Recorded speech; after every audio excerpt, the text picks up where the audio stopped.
Ever found yourself needing, a really big ask? Hmm. Maybe a crucial favor, some vital help, or even trying to form a key alliance? Yes, happens all the time. What's your first instinct? For a lot of us, it's probably appealing to kindness, right? Or reminding someone of shared history. Or maybe hitting that moral obligation button. Exactly. We think, remember that time I helped you? Or look, it's just the right thing to do. Sure, seems logical. But what if that's, well, exactly the wrong approach? What if those appeals just fall flat? Hmm. Today, we're diving deep into Law 13 from the 48 Laws of Power.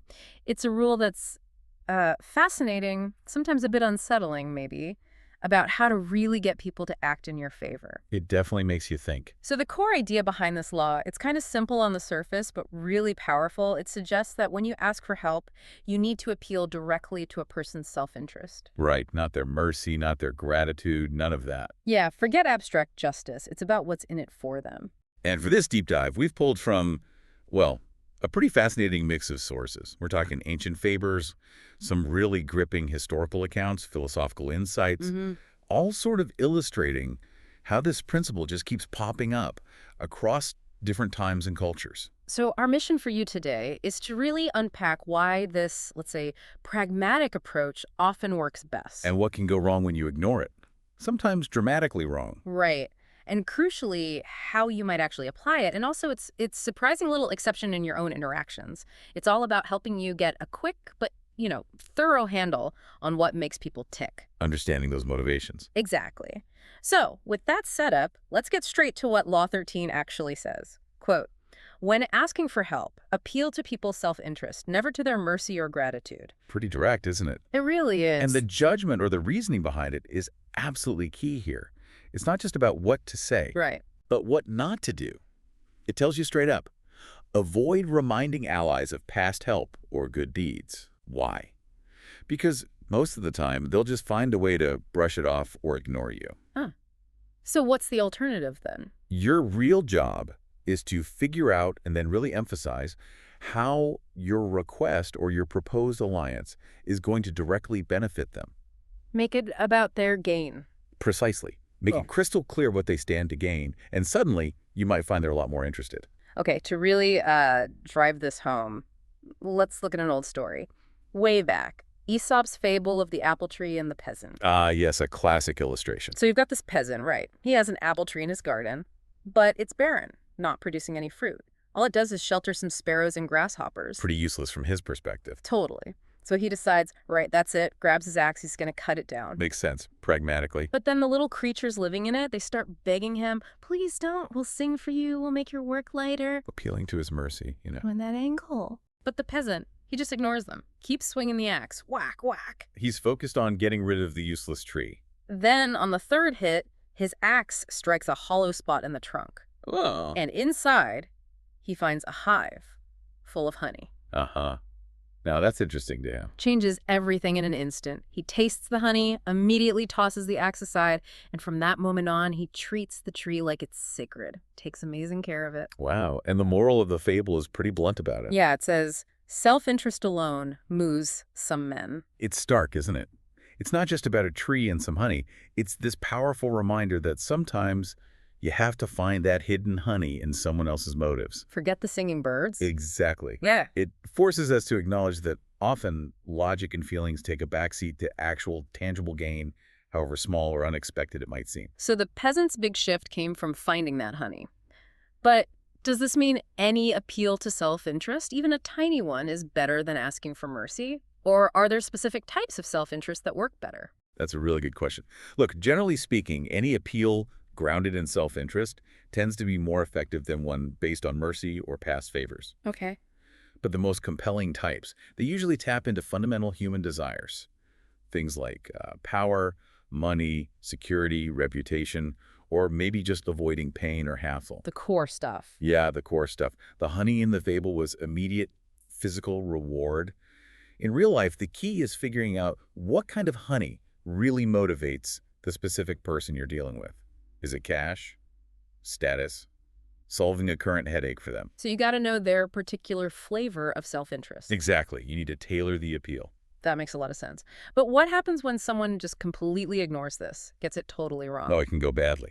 Very badly. Let's pivot to a historical example then, where, maybe good intentions paved the way to disaster. We're talking early 14th century, Lucca, Italy, the story of Castruccio Castracani and Stefano di Poggio. Right. Castruccio, a fascinating and pretty terrifying figure. Yeah, incredibly ambitious, utterly ruthless, rose from basically nothing, a common soldier, to become the Lord of Lucca, mostly through treachery and violence. Not a guy you'd want to cross. Definitely not. And the powerful Poggio family, they'd actually helped him significantly in his rise to power. They backed him. They did. But once he got there, it seems like he kind of forgot all about that. They certainly felt forgotten, maybe even pushed aside. His ambition just overshadowed any gratitude. That happens. Power changes things. So in 1325, Castruccio's away. Some members of the Poggio family decide they've had enough. They rebel. They actually murder his governor. Whoa, okay. That's a serious move. Big time. Riots break out. Supporters of Castruccio and the Poggios are basically ready for street warfare. And the situation. Very. And right at this peak moment, Stefano di Poggio steps in. He's the oldest member of the family, considered the wisest. Importantly, he wasn't part of the conspiracy. Okay, so he's trying to be the peacemaker. Exactly. He'd apparently even warned his family this whole rebellion thing would end badly. He manages to persuade both sides to put down their weapons, genuinely believing Castruccio would be grateful for the peace he brokered. Banking on gratitude. Yeah, and the family, trusting Stefano's diplomacy over, their swords, they actually agree. Okay, so peace is restored for now. For now. Castruccio rushes back to Lucca, finds this unexpected calm. Stefano then goes to see him. All right, the crucial meeting. Stefano explains how he stopped the fighting, brought peace, and then he starts begging for Castruccio's mercy. Uh-oh, I have a bad feeling about this. He reminds Castruccio of his family's past generosity, their support in his rise, pleads for clemency for the young hotheads who rebelled. He argues it's the just thing to do. Appealing to justice and past favors with a ruthless guy. Castruccio listens very patiently, shows no anger. He actually promises justice and clemency. Really? He seemed to be taking it well. Seems like it. He even invites the entire Poggio family to the palace the next day to sort things out, resolve grievances. Looks like a miracle, right? Sounds almost too good to be true. It was. That very evening, the entire Poggio family, Stefano included, they're all arrested and thrown in prison. A few days later, executed. Every single one. Wow. That is chilling. Yeah. Just absolutely chilling. Right. A total disaster born from, misplaced trust and gratitude. What Castruccio's logic there reveals, it's not just a lack of gratitude, it's a masterclass, a grim one, in how certain people rationalize away obligations. How so? For someone like him, past favors aren't bonds, they're burdens, things to be discarded. True influence with that kind of personality, it comes from understanding their future goals and making yourself necessary to those goals. Not reminding them of the past. Exactly. Castruccio was known for being ruthless. He'd even executed a close friend earlier, supposedly saying he hadn't killed an old friend, but a new enemy because the friend became an obstacle. Yeah, a man like that. He only respects force and self-interest. Stefano's appeals to history, to debts that Castruccio felt no current benefit from. They were completely useless. Worse than useless, maybe. But looking back, could Stefano have done anything differently? I mean, once Castruccio was back, what could possibly have appealed to him? Oh, absolutely. Even after the initial mistake of banking on gratitude, Stefano still had potential levers. He just didn't pull them. With what? Well, he could have offered Castruccio cold, hard cash, or maybe promised critical political support in the future using the Poggio influence. Leverage their connections. Exactly. Highlight their ongoing influence with powerful families in Rome, maybe. Or even broker a strategic marriage alliance that would boost Castruccio's own status. Anything that fed Castruccio's current ambition. Precisely. Anything that appealed directly to his power, his future plans, his bottom line. But Stefano didn't. He appealed to something Castruccio saw as a liability. Gratitude. And Castruccio's solution Was horrifyingly pragmatic in its own way. He, quote, rid himself of his obligations to the Poggios by eliminating the Poggios. End of problem, end of obligation. It really drives home that broader kind of uncomfortable observation. Schopenhauer put it something like, most men are so thoroughly subjective that nothing really interests them but themselves. It's a cynical view, but history often seems to bear it out in these power plays. Okay, so that's the negative example, a powerful one. Let's flip it. Let's look at a case where this law was followed, observed really well, and it arguably changed history. A positive contrast, then. Yeah, we're going back further now, 433 BC, just before the big Peloponnesian War kicks off. It's about a conflict between Corcyra and Corinth and how they both appealed to Athens for help. The classic Athenian decision. High stakes here. Huge stakes. Both Corcyra and Corinth knew that getting Athens on their side basically meant victory. Athens had the power. So who went first? Corcyra's ambassador. And he starts off incredibly blunt, admits straight up, look, our island has never helped you guys before. Wow, honest. Yeah. In fact, he says, we've even allied with your enemies in the past. Zero attempt to manufacture some past friendship or gratitude. Bold strategy. So what do they offer? Pure pragmatism. An alliance of mutual interest. Plain and simple. Corcyra had a really strong navy, second only to Athens at the time. Okay, that's a significant asset. Exactly. The pitch was, our navy, combined with yours, will create this absolutely formidable force, so powerful it could intimidate your main rival, Sparta. That was it. That was their entire offer, no fluff. Just cold, hard strategic benefit for Athens. Right. Then Corinth's guy steps up, and his speech, totally different vibe. Very passionate. Appealing to emotion, maybe? Big time. He goes on and on about everything Corinth had done for Athens in the past, all the favors, the shared history. Playing the gratitude card, Stefano tried. Exactly. He appealed to Hellenic law, the need for gratitude, the importance of valuing loyalty to current friends over, flipping to help former enemies like Corcyra. It's a moral case. He even warned Athens, look, your other allies might ditch you if they see you abandoning a loyal friend like us for these opportunistic Corcyrans. Trying to create fear of consequence. So you have these two totally different pitches. One, pure self-interest. One, based on history, loyalty, and obligation. Athens debates. And the outcome. They vote overwhelmingly Right. to ally with Corcyra. Wow.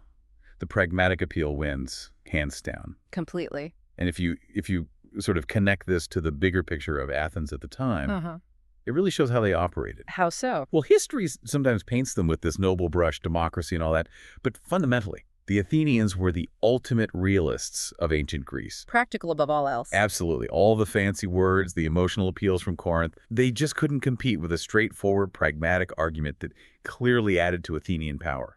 It's fascinating how consistently that works out. Yeah. But isn't there a risk here? I mean, this purely self-interested approach, okay, it might work short-term, but couldn't it, erode trust or long-term loyalty? How do you balance that? That's a really critical point to think about. Look at the Corinthian ambassador again. He probably thought he was appealing to loyalty, right? Yeah, it seemed like it. But what he likely didn't get was that constantly reminding the Athenians of past favors, it probably just irritated them. It made them feel guilty or obligated. Exactly. It subtly put them under an obligation they didn't ask for. And for the Athenians, operating from this position of immense strength, past favors, and emotional ties, they mattered way less than cold, hard strategic advantage. Power talks. Power talks. They probably figured, hey, even if our other allies think we're being ungrateful here, they're unlikely to actually break ties with us. Why? Because Athens was the dominant power. Where else were they going to go? Good point. Thucydides, the great historian, actually quotes an Athenian representative telling the Spartans something like, look, the weak should be subject to the strong. Considerations like gratitude have never stopped people from grabbing more power when they have superior strength. Ooh, brutal honesty. It is. The underlying lesson seems to be a truly pragmatic person, or state, will almost always choose the future benefit over dwelling on past debts. So that trust and loyalty question, for people operating purely on self-interest, is trust just built on ongoing mutual benefit? That seems to be the implication. It's not about past sentiment. If the mutual benefit stops flowing, well, maybe the loyalty stops too. Okay, so bringing this all together, what does this mean for you listening? This isn't just dusty old history. It's about the art of asking for help effectively right now. It really is an art. And it boils down to your ability to understand the person you're dealing with. And crucially, not mixing up your needs with theirs. That sounds like the big stumbling block. It often is. Most Right. people fail right there because they're just trapped in their own wants, their own desires. They kind of mistakenly assume the other person has some selfless interest in helping them out. Yeah, I can see that. They talk as if their problem should matter to the other person, who frankly might not care at all. They might talk about big ideals, grand causes, love, whatever, Yeah. when simple, concrete realities would land much better. Missing the mark. Completely. What they miss is that even the most powerful person is still driven by their own needs. If you make zero appeal to their self-interest, you just come across as, well, desperate maybe, or at best, just a waste of their time. Okay, give us another example of this playing out. Sure. Think about 16th, 17th century Japan. You had the Portuguese missionaries trying for years to convert the Japanese to Catholicism. That was their interest, right? Spreading their faith. Got it. Then the Dutch arrive, and their focus, only one thing: trade, business, which happened to align perfectly with Emperor Ieyasu's interests at the time. Ah, so the Dutch offered the honey. Pretty much what happened. Ieyasu quickly kicked the Portuguese out and decided to deal exclusively with the, quote, practical-minded Dutch. Wow. Culture didn't matter as much as alignment of interests. Exactly. Japan and Holland, vastly different cultures, but they shared that timeless, universal concern: self-interest. You can often bypass huge cultural gaps by appealing directly to it. So don't be subtle. Often, no. Tell them you've got valuable knowledge for them. Tell them you can help fill their pockets, make them more powerful, maybe even happier, or live longer. It's a language everyone understands. You need to figure out their psychology first, though, right? Absolutely key. Yeah. What makes them tick? Are they driven by vanity? Are they worried about their reputation? Do they have enemies you could help them deal with? Or is it just straightforward money and power? Like with Yelu Tutsai and Genghis Khan back in 12th century China. Brilliant example. Khan initially wanted to just destroy Chinese civilization, level the cities, turn it all into pasture land for horses. That was his plan. Seriously. Yeah, he apparently said something like, it would be better to exterminate the Chinese and let the grass grow. Whoa. But Chucai, this trusted advisor, he stepped in. He didn't plead for mercy for the Chinese people. What did he do? He persuaded Khan that he'd get far, far richer by taxing the Chinese instead of killing them all. Appealed straight to Khan's greed. Bingo. Khan saw the logic, the clear self-interest, and changed his mind. Taxing was bitter for him. Amazing. And didn't Chutai do something similar later? He did. When Khan conquered the city of Kaifeng and was planning to massacre everyone, Chutai intervened again. Another appeal to mercy. Nope. He told Khan, look, all the finest craftsmen and engineers in China fled to Kaifeng. Killing them is a waste. Put them to work for you. They'll be incredibly useful for your power, for your future conquests. Again, framing it around Khan's benefit. Exactly. And Kaifeng was spared. Khan had never really shown mercy like that before, but it wasn't mercy. It was a cold, calculated appeal to his self-interest. That's a masterclass right there. So what's the absolute critical skill someone needs to develop if they want to get good at this? How do we actually train ourselves to get inside someone's head like Chutai did? The number one skill, I'd say, is empathy.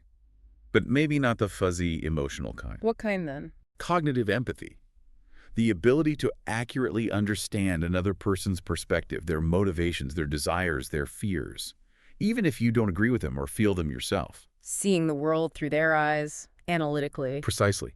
You have to train yourself to think your way inside their mind, see their needs, their interests, and you have to consciously push aside the screen of your own feelings, which often just obscures the reality of their perspective. Become an objective observer of people. Yes. Master that art, and honestly, there are probably few limits to what you could achieve. Think of it like this image the book uses: a cord that binds people. Okay. The cord of mercy and gratitude. It's described as threadbare.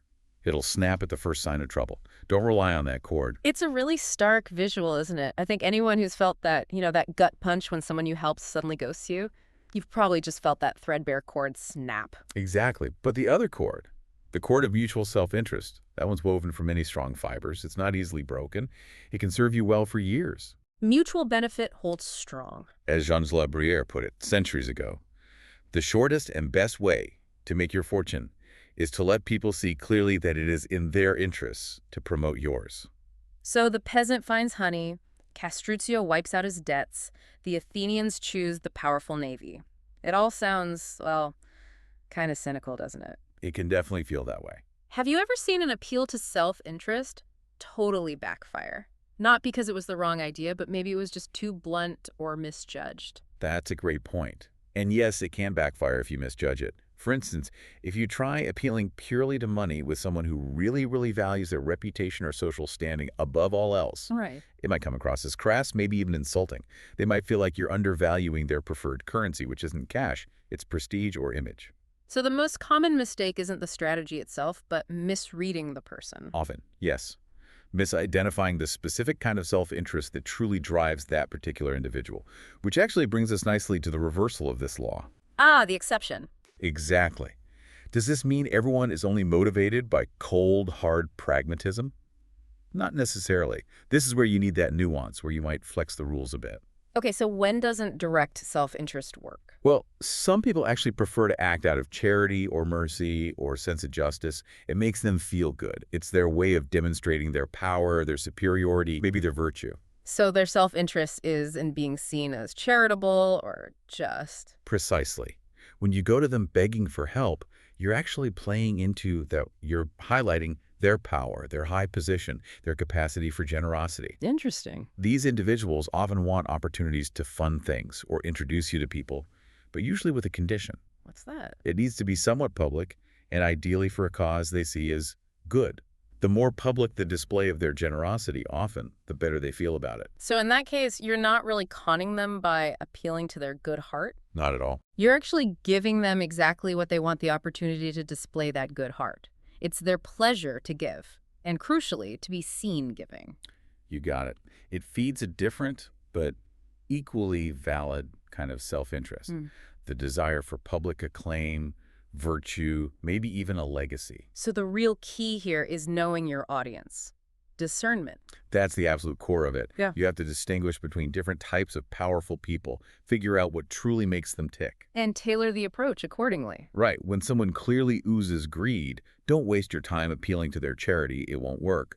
But conversely, when someone clearly wants to be seen as charitable and noble, don't appeal to their naked greed. That might offend them. Know who you're talking to and what their honey is, whether it's actual honey or the warm glow of public praise. Couldn't have said it better myself. So, wrapping things up today, what did we really unpack?